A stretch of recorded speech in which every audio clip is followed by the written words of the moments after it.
Hello mga ka-Berks! Meron muna tayong pupuntahan kabilang na sa trabaho natin. At mag-a-unwind din paminsan-minsan. Sasakay tayo ng eroplano. Papunta tayo na Zambales. Baka na makita tayong magandang tanawin doon. Tara na, antabayan niyo ako. Tingnan niyo mga ka-Berks. Yan lang ang sasakyan ko. Maliit lang na airplane. Papuntang Zambales. Mga ilang oras lang yata. Mga isang oras kalahati nandoon na tayo. May mga kasama din naman ako kasama sa trabaho.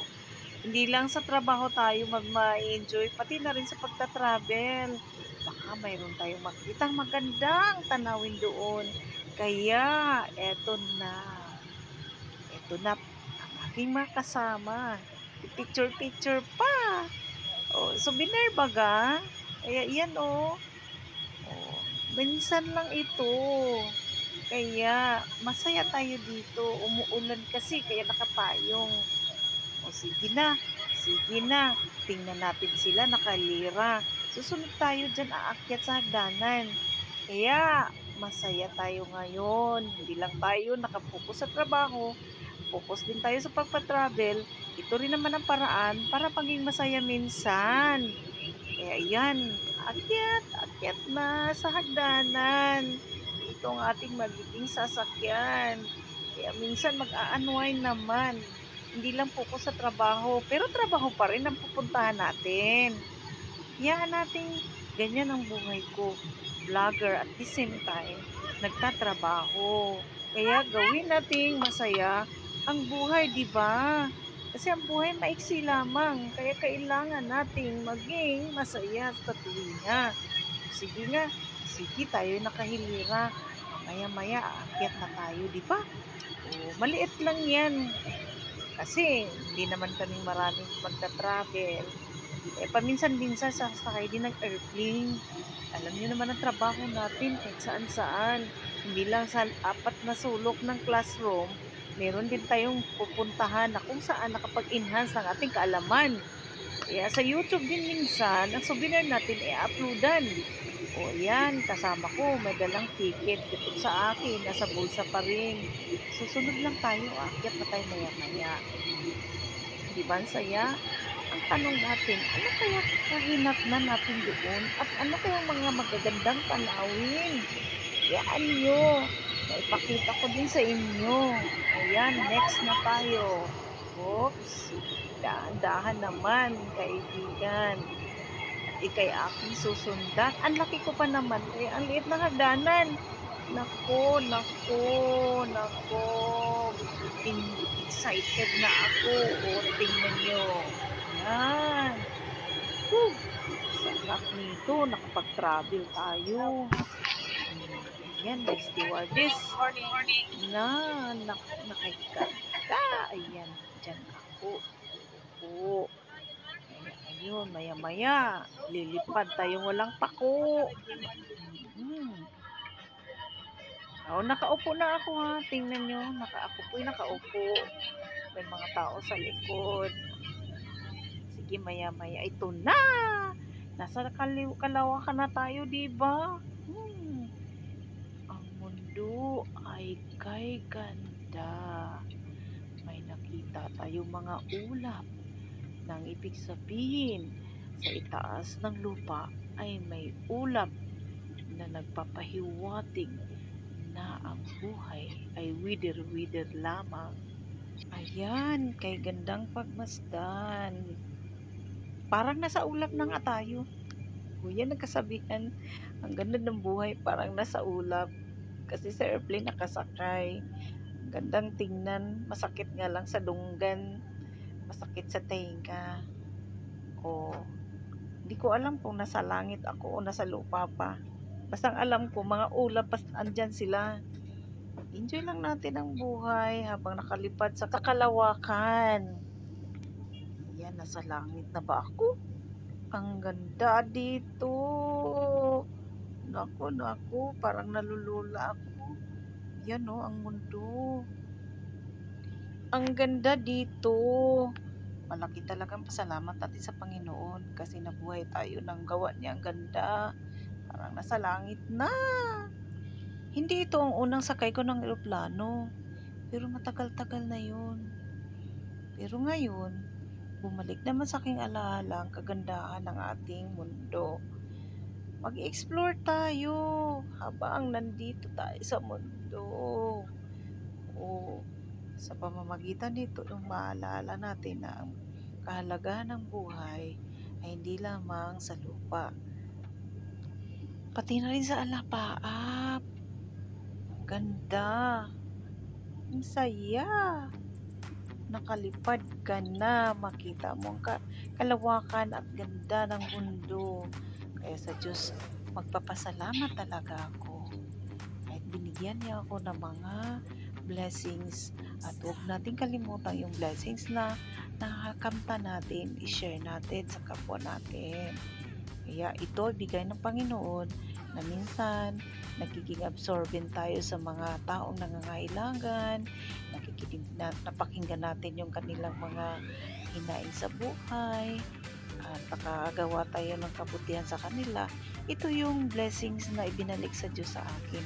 Kaya salamat Lord, kahit wala akong backpack, nakalipad at napuntahan ko mga lugar na gusto kong puntahan, kundi dahil na ba naman sa Diyos na may kapal na binigyan tayo ng buhay at napakaswerte natin. Kaya huwag nating kalimutan na ang swerte na binigay na Lord sa atin, i-share din natin sa iba. Kaya patuloy tayo sa ating adikaing charity vlogging at makakatulong na rin. At sa bawat galak na ating nararamdaman, may mga puso din na malungkot. Ang kalungkutan ay ating maibsan sa pamamagitan ng pakikinig at sila'y matutulungan, dahil hindi lahat ng mga tao'y binayaan ng kagandahan ng buhay, binayaan ng magandang trabaho, binayaan ng kalusugan. Kaya sa bawat blessings na ating nakamtan, ibalik din natin sa mga nangangailangan. Kasi walang puwang ang ating buhay kung hindi tayo tutulong sa mga ilangang walang hanap buhay. Kaya sa paglalakbay kong ito, bawang kagalakan, pero huwag kalimutan na mayroon tayong babalikan. Kaya ang adikain ko ay maging charity vlogger, hindi lamang sa pamamagitan ng aking trabaho, kundi na rin ibabalik ko rin ito sa pamamagitan ng pagtulong sa inyo. Lalo na yung gusto ko yung babalikan kong naghihintay sa aking pagbabalik at nabigyan natin ng tulong. Kaya kung titingnan natin ang kalawakan, napakaganda ng mundo, napakasarap. Pero huwag natin kalimutan sa Diyos ay magpasalamat.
Ito na, Clark Air Base. Welcome to Zambales.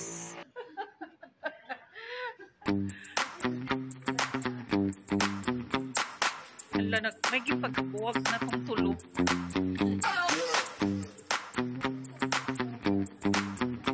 Laki, uy, na magkauban.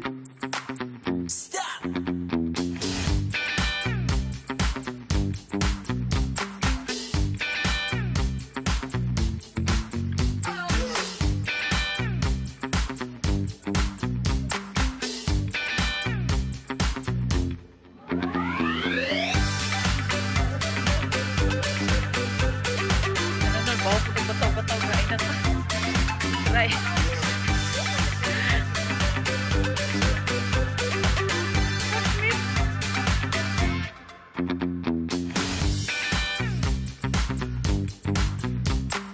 Purong lagi si Pados para exit.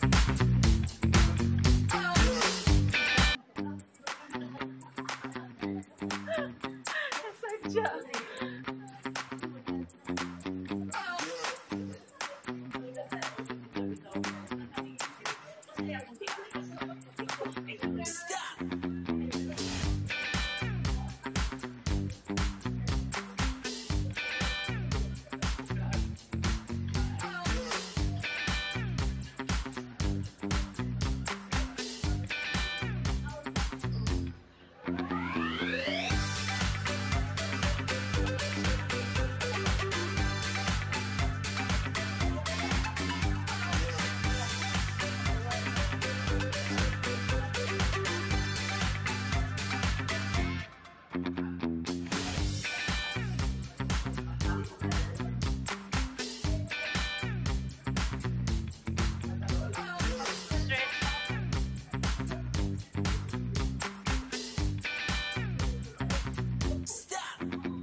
Pasakyon man tata dito niya.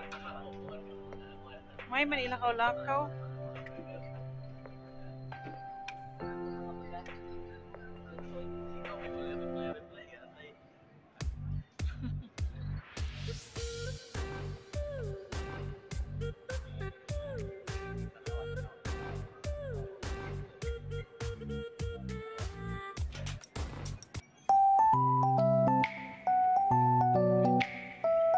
Kauban siguro.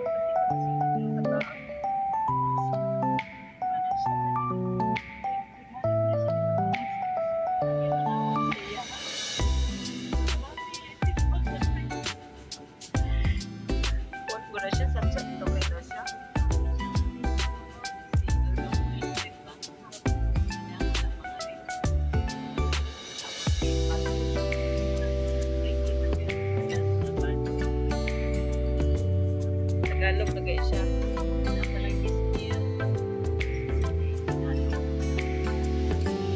Sila friendship game.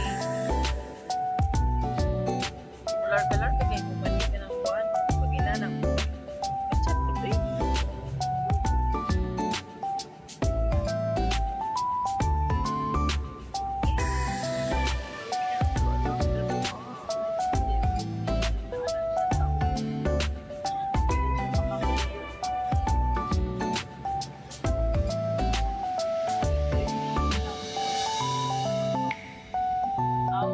May tunok lagi na siya.